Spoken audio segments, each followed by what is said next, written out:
தெனாலிராமன் கதைகள் 294. புதையல். விஜயநகர பேரரசில் ஒருமுறை கடுமையான வறட்சி நிலவியது.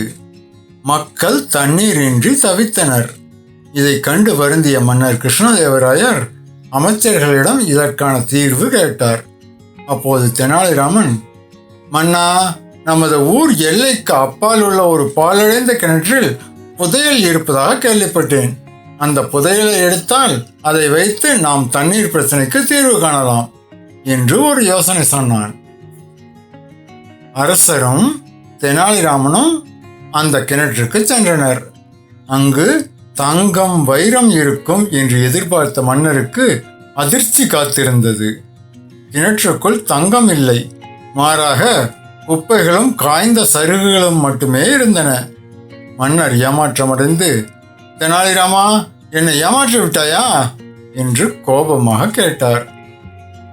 தெனாலிராமன் அமைதியாக சிரித்து கொண்டே, மன்னா, பொறுங்கள், வெளிச்சம் இன்னும் வரவில்லை என்று கூறிவிட்டு கிணற்றை சுற்றி இருந்த புதர்களை அகற்றச் சொன்னான். புதர்கள் அகற்றப்பட்ட போது அந்த கிணற்றின் சுவர்களில் இருந்த மண் அகற்றப்பட்டது. அங்கே மறைக்கப்பட்டிருந்த ஒரு இரகசிய வழி தெரிந்தது. அது ஒரு பெரிய நிலத்தடி நீரோடையுடன் இணைக்கப்பட்டிருந்தது.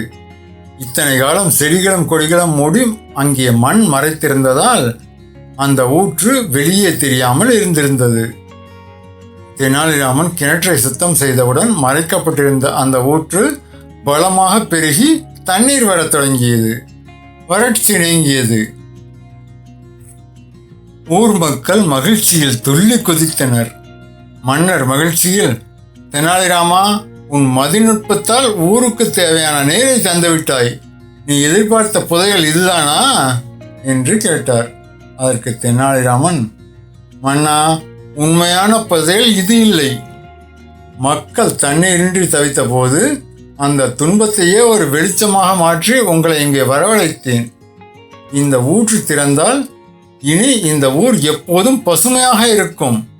இதுவே மிகப்பெரிய செல்வம் என்றான்.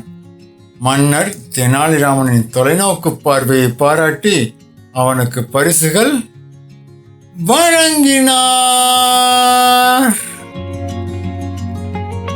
நீதி. இயற்கையை பாதுகாப்பது எந்த புதையலையும் விட விலைமதிப்பற்ற செல்வமாகும். மக்களே, உங்களுக்கு பிடித்த தலைப்பை கமெண்ட்ல சொல்லிட்டு போங்க. நாளைக்கு அதே தலைப்பில் தெனாலிராமன் கதை வரும். அதுக்கு முன்னாடி இந்த சேனலுக்கு சப்ஸ்கிரைப் பண்ணுங்க, லைக் பண்ணுங்க, கமெண்ட் பண்ணுங்க.